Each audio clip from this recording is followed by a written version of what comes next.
Quite the movement in the points after Vegas. Let's see where the contenders stack up now.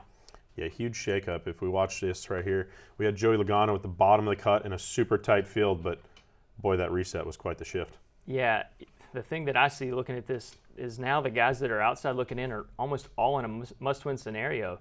You know, the points gap at the bubble is a large margin, much more than what we've seen in the past. Yeah, I think 27 was almost what we had between third to the entire field just a second ago, and now we got 27 just between the cut line.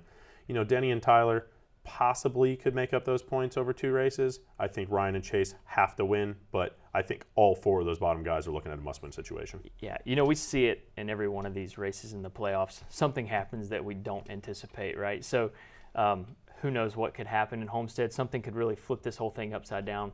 But, you know, if you're one of these 4 guys on the right side of this graph right here, you've got to be thinking that the only thing I can do to control my destiny is go out and win. That's exactly how I think Joey Logano felt. They did an interesting strategy to get the job done.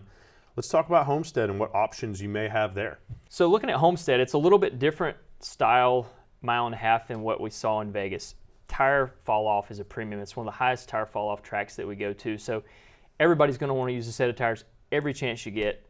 NASCAR is going to give every team 9 sets of stickers to start the race. So you're going to have 8 sets sitting on the ground. That means that at some point you potentially have to budget your tires out. Let's look at how the tires are going to lay out if you have a normal sequence of pit stops, meaning the whole race runs green and everybody pits at the points you anticipate. The typical strategy will be to split the first stage, stop at the stage 1 break, split the second stage, stop at the stage 2 break, and it does have some options here, but for the sake of what we're talking about, we're going to say we're going to split the final stage. With the fall off at Homestead, there's a chance you could do 2 stops in the final stage. We'll have to see when we get there. But right here, you're looking at 5 pit stops, which is going to mean 6 sets of tires. Yeah, let's throw the tires in and show where that's going to lay out. So if you look, we're going to use these tires. Then the tires that are at the bottom, those sets are going to be the ones that are laying in the pit stall with options to be used at different points.